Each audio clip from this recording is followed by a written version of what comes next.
Welcome back as we're going through the weekend review. We now move to Wednesday as we saw it right here on Bayou Time.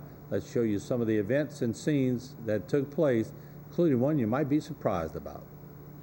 Did you ever think that when you started this show, and really going into the second season, that you would become a cult name and the show would be a phenomenon? Did you ever think that, Troy? I guess not, man. Never.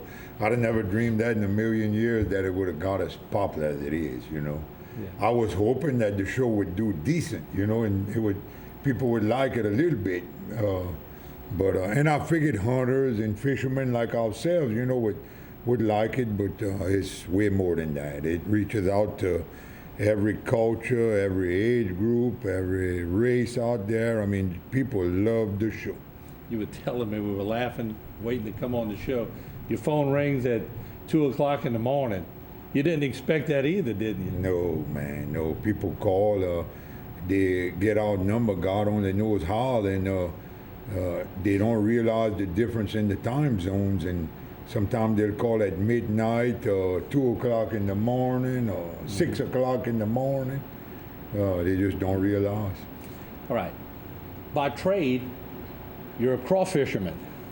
Tell us how you got, and I know you hunt alligators too, but your real job, you probably the largest crawfish farmer in Louisiana. Am I correct by saying that? Yeah, not a farmer. I'm not a farmer, but I have 2 crawfish docks. We have a small processing plant, and I'm a buyer. So you're a wholesale? Right, a wholesale. I used to be a fisherman, and in 1992, I got fed up with my buyer giving me the run around, and I started selling my own crawfish, and now I'm most probably one of the biggest, if not the biggest, one of the most probably the biggest buyers in the state, which would make me in the country. We average most probably about 6 or 7 million pounds of crawfish a year. Mm-hmm. We start buying them in November and buy them usually till Labor Day weekend, till it's time to start fishing alligators. Wow. Let's roll in a tape of Troy on the boat, so in case you haven't seen it, just in case, you can see what it's all about. Let's roll it in. People that I don't have to tell them what to do. They know what I'm thinking, and I know what they're thinking. You know, we act like a team, and we are a team. This ain't no baby. Watch him, Elizabeth. I'm gonna shoot you, not him. All right, so there's a little scene. We're going to show more. Elizabeth, tell the story how you ended up with her. It was a unique story you were telling us in the green room. How did you end up with, say Elizabeth for me? Let me tell you something. When you told me you was going to show a little bit of the show, I thought you was going to show me singing in the boat or something. I thought you was going to. I'm going to get you to sing before the night's over. You know that, huh? No, Elizabeth's daddy was a real good friend of mine. He was from Pierre Park. And he made his life trapping. He used to trap furs and alligators years ago. And Elizabeth and I have been friends, and they wanted to put a woman on the show. And they couldn't get permission from her landowner to let them film her. So they came to me, History Channel came to me and asked me if I would be willing to put her in my boat and bring her on the show. And it just so happened it felt perfect. I needed help at that time. I was looking for extra help. So I brought Elizabeth on with me, and she done very well. She was a hard worker. She's very strong. Mm-hmm. I think she might be stronger than Clint. But she done very well, and it didn't surprise me that she done well. I wasn't surprised because she's been doing it, you know, as long as I've been doing it. Right. Now she has roots. Don Rich is her, half brother? Don Rich and Elizabeth is half brother and half sister. That's right, same mama. Yeah, so a lot of people know Don Rich, sort of tied in a little bit. That's right. That's Don Rich's half sister. People didn't, a lot of people most probably didn't know that. Mm-hmm. How much demand is on you to go out? Those of us that are in the industry know you don't just come on with the video. You got to go get it. You got to edit it. How much time does it take for you to do all this? Well, the wild season lasts 5 weeks, and they're famous.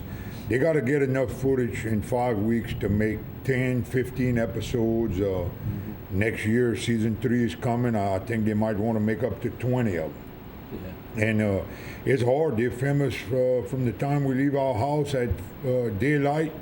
Before daylight, they start filming us till after dark to make sure they get every inch of footage they can. Right. Well, how do you think people relate so well with you? Is it that blue-collar mentality, that down-to-earthness? Well, why do you think it is, in your own words? You know, Martin, I really don't know. I can't pick who the fans like or the most or who's their favorite. But I can tell the people really like Jacob and I, my boys and I. And I think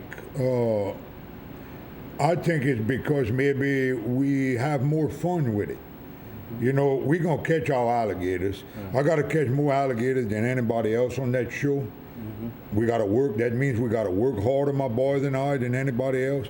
But I promise you, we even have more fun than anybody else on that show. But those not in your repertoire. You said it just a while ago.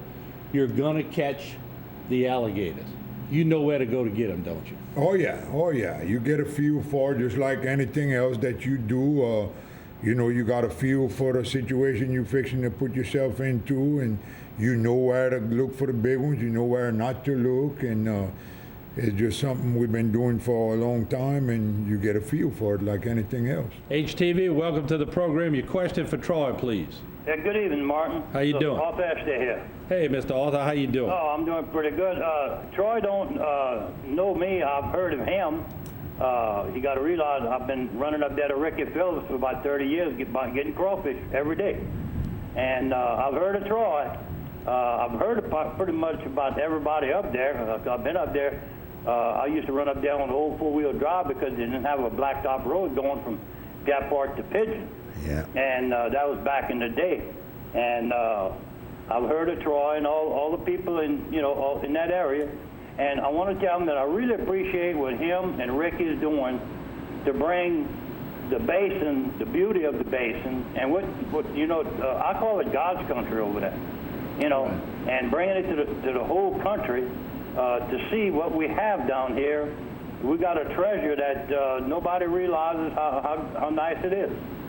That's got to make you feel good, Paul, when you hear that, and that it's not all about the alligators all the time. Yeah, that's about the right. beauty of it. What do you think about all Yeah. that?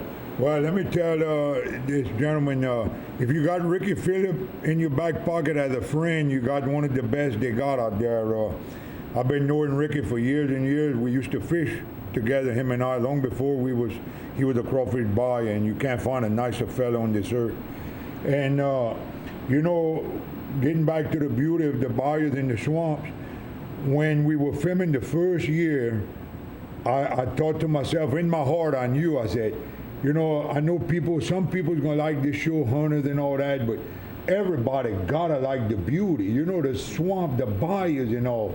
You gotta be crazy if you don't find that beautiful. The big cypress trees with the moss hanging over the bayous and the big oak trees, and it's something unique to this area, and it's beautiful. And like you said, it's God's country. It look like I feel when I'm in the bayous in the swamp, it's like the land that time forgot. And it's, to me, there's no other place that's near as pretty as the swamp. You're getting paid to do it. How about that? And I'm getting paid. That's pretty I'm good. getting paid to do it. Imagine that. But you've earned your way. I mean, they went for the person that they thought would be good. You got this deep, bellowing voice. You got a great accent, hard worker. So you paid your dues to get there. Martin, a lot of people might not know this, but when they first contacted me to do this show, I turned them down at first. Did you? Yeah, this show got all twisted around. It was supposed to be a 3-hour documentary, a 3-hour movie about alligators and the people that catch alligators. Right. They came here, they filmed us. Well, they came down, they spent a week at Wildlife and Fisheries looking up information on alligators and all. And they asked if they knew people that had a lot of tags that would be maybe willing to let them film them. And that's how I got involved. One of my buddies at Wildlife and Fisheries gave him my name because I got a lot of tags. I got about 300 some tags. And my buddy called me. He said, look, from Wildlife and Fisheries, he called me. He said, look, I gave some people from New York your name and number. He said, I hope you don't get mad at me. They want to go out with you on the boat and film you, take pictures of catching alligators. So I said, yeah, I'll bring them for you. That ain't no big deal. I was going to do it for nothing. Right. So when they contacted me and I started talking to them, I realized they wanted to film us the whole season. And I thought, oh, no. I said, my boat is a work boat. I said, I don't have time to be playing with a bunch of camera people. You know, I got to catch over 300 alligators. I said, I'm going to keep my word. I said I'd bring you all for 2 or 3 afternoons, and I will, but I can't bring you all every day. And boy, they started crying like little babies. Oh, man, we was told we got to go with you and this and that.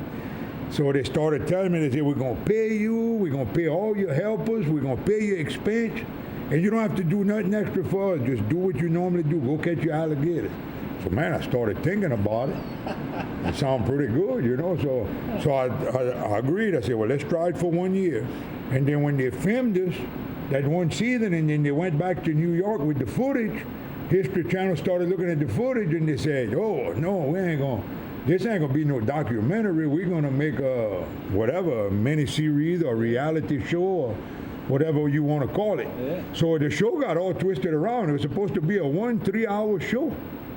And it all got all twisted around. We done filmed season 1 and 2, and now they're coming back this wild season in September for season 3. And spinoffs all over the place. Yeah, so yeah. And now I'm even on the TV in Channel 10 in Houma over here. And we appreciate that too. And always remember your roots. That's a good thing. That's it, buddy. All right, what we're going to do, we're going to take a break. When we come back to the phone lines with Troy Landry. Don't go away.